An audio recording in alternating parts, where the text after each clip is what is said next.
What's up, guys? NBA talk. Last game of the night, game 4 of the Cleveland Cavaliers versus the Indiana Pacers. India at home.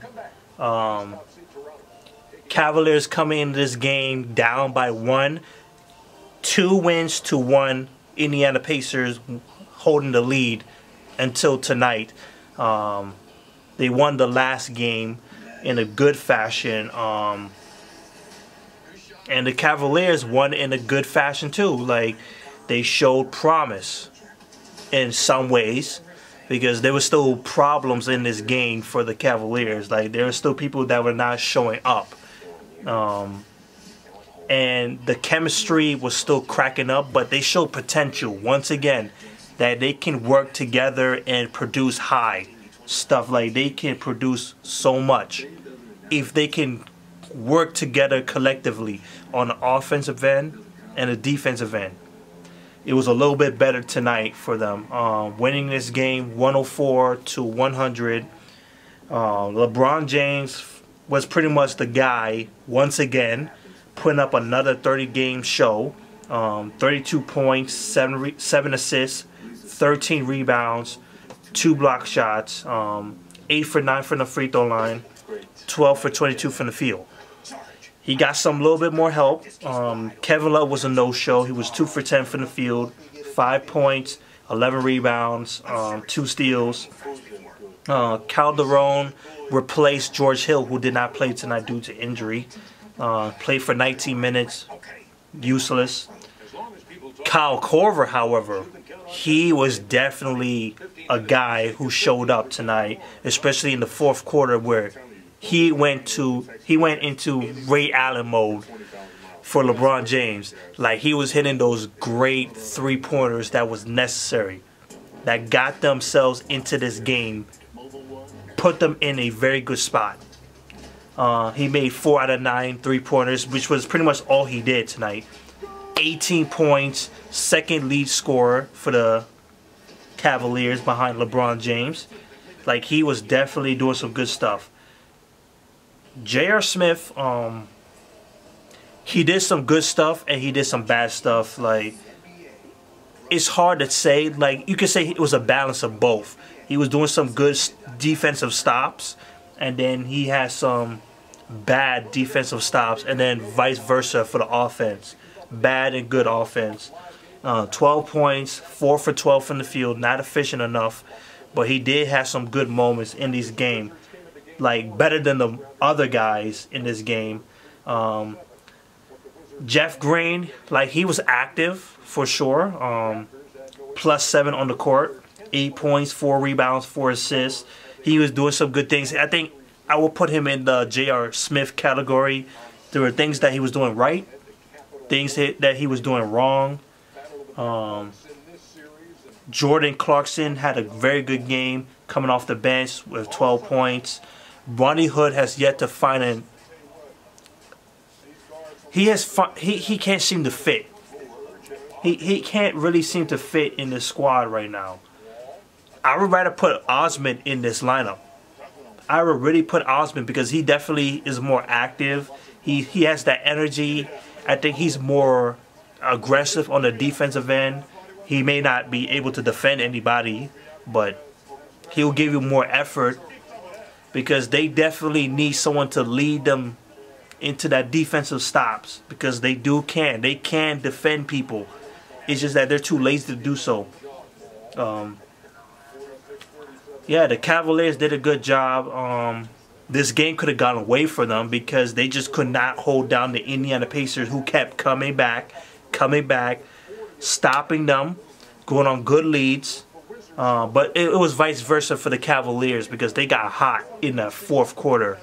In the final few minutes, it could have gone either way, but the Cavaliers were able to push the gap. But the Pacers, they pushed back to, like, towards the end, and then there was the scuffle between Lance Stevenson and Jeff Green. That's up for debate.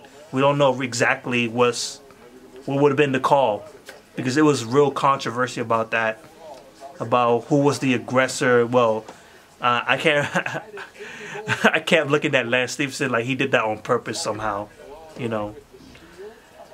44 rebounds, 17 assists, 10 turnovers only for the Cavaliers, which is pretty damn good. The Pacers, they did a good job. Victor Oladipo had good moments in this game. He was not efficient enough, that I would say, but he definitely had the moments in the fourth quarter. 17 points, 6 rebounds, 5 assists, 2 block shots. He was trying to get himself out of the hump, like trying to get him out of that funk that he was having, and he had a bad funk. 5 for 20 from the field is not good. But he made that 3 that was very good in the fourth quarter that could have led to a good takeover of the game, you know. Darren Collison, 12 points, 5 for 14 from the field. Myles Turner was very active tonight. I like what he did tonight. 17 points, 3 rebounds. In the paint, he was very, very good. He was 3 for 4 from the three-point range. Very good. Bogdanovic could not produce the same game that he had last game. 10 points, 4 for 13 from the field. Thaddeus Young with 12 points, 16 rebounds, 2 steals, and 2 block shots. Sabonis showed up big time. 19 points, 6 rebounds, 9 for 12 from the field. He was all up in the paint. He was that big guy coming off the bench. Corey Joseph got some minutes in. I don't think he didn't do enough. He was not active enough into the plays to really matter. And then we have Lance Stephenson. 11 points, 6 assists, 2 rebounds. Tell me this guy is not in LeBron James' head. Like, I have never seen anybody else has gotten LeBron James this reactive throughout his entire career. Lance Stephenson has been that guy to push LeBron James' buttons. Like the scuffles behind the technical fouls, the push off, the jump ball. Like Lance Stephenson is that guy. And you could complain all you want. This was entertaining. Like, we're entertained by this. Lance Stephenson entertains us. And I will play like that too. Because that's how he gets done. You got to play dirty. You got to sometimes play dirty. You have Draymond Green who does a lot. You got to play dirty. You don't have to be extremely physical or be the Metal War piece like elbow James Harden type of way. But you got to do something. You have to play psychologically, get in somebody's head, take them out of their game. That's how you get things done. Lance Stephenson does those things for this team. He could take the heat. He could definitely take the heat. He did that with Jeff Green. He did that with LeBron James. Like, trying to get in this guy's head. And LeBron James was the aggressor. He was the guy who was initiating some of these things. Like, he didn't even give Lance Stephenson a try, like, to do something. And it was throughout the entire series. So you know, Lance Stephenson, he's going to keep pushing him. You know. You gotta keep letting Lance Stephenson on LeBron James. Like, it's working in some ways. LeBron James is still scoring like crazy, but hey, you gotta do something. You gotta get this guy off his balance, you know. So that's it. Cavaliers are 2-2 now with the series. And I think the advantage is now with the Cavaliers. I think it's on the Cavaliers side. They can definitely win Game 5. And they could possibly win a Game 6 or 7. I see the Cavaliers winning Game 5. Indiana Pacers put on a heck of a show. But I think this is where Cavaliers have to take the advantage. And I think they're going to do that. They're definitely going to do that. For this series, Game 5, I can see that. Game 5, Cavaliers are going to take over this series. So, that's it for tonight. Peace.